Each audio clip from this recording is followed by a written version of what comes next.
most of the problems we have in technology and AI is actually not technology. It's policy, it's politics, it's business models, if you will, right? There are so many different other moving parts here. But on computer vision, right? I think we're like the facial recognition category aside, right?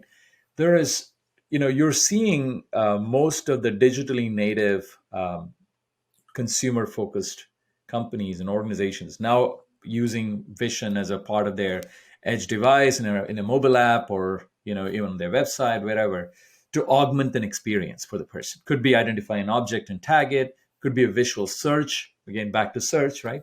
So a lot of those things. Manufacturing, we can see a lot of traction with like the whole defect detection, and that's actually fascinating because it's also like globally we are in a labor shortage right now, and it's the perfect use of that thing, right? um, there is a lot of, I met some amazing companies over the last few years who are doing like more environmentally conscious kind of like climate change detection, forest fire detection kind of things with drones and stuff like that, right? um, what are some of the fascinating use cases that you've run into, in with computer vision that you're really excited about? Right? Yeah, yeah. So, firstly, my earlier answer was really focused on everyday person's experience of Sure, AI. sure, I sure. think when you get into the enterprise and when you get into these specific domains, I think that there are a lot more point use cases that are super interesting. Whether you think about predictive maintenance, whether you think about inspection scenarios. My favorite right now, of course, because I'm working on autonomous systems, is really control, and it's amazing how things have come along on that. Now, I'll talk about one use case, which has been written about, Wall Street Journal and so on, which came out of my group, but it combines vision and other things.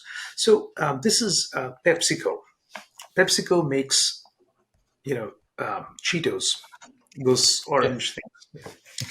So the extrusion process of Cheetos it's a very classic analog problem with many variables, and sure.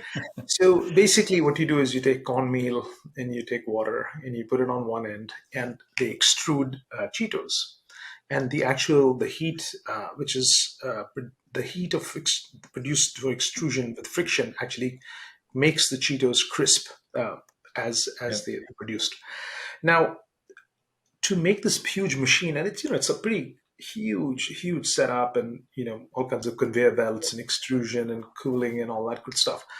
Um, it was a completely analog process, and they had human experts who were basically responsible for Cheetos. yeah, Their challenge was, how do you reduce waste? Um, and because they were concerned about quality, so they were doing classic sampling before, and then they put in computer vision.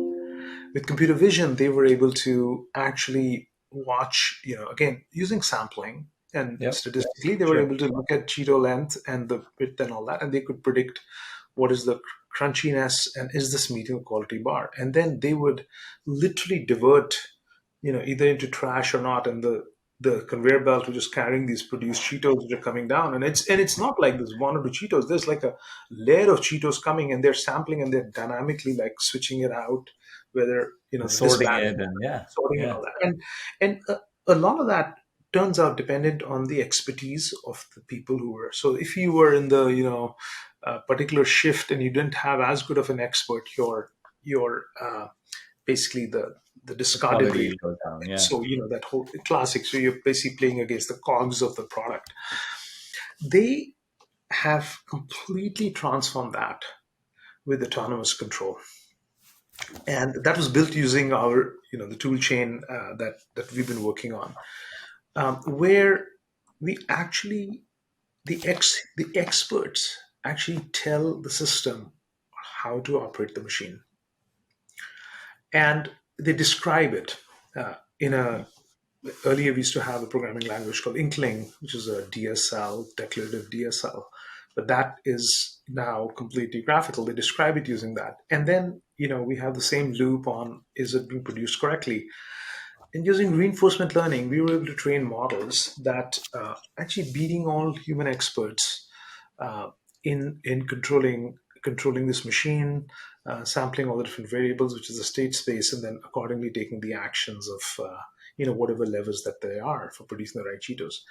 Super interesting use case. I mean, the global CEO of PepsiCo, tweeted about this last year. Internally, they have started looking at the entire everything that PepsiCo does, and they said this new capability is gold for us, Yeah. and they can quantify it. It's very, very clear. So this is being, they have, I forget, maybe 17 factories worldwide which produce Cheetos, and Yeah. now they're rolling it out globally, and then moving Amazing. on to other product lines. So this is a use case which is so real, so tangible. And when you look at pharma production, when you look at any kind of manufacturing, I mean, it's just and there's several others. I mean, I'm happy to chat, but this one I Yeah. thought was particularly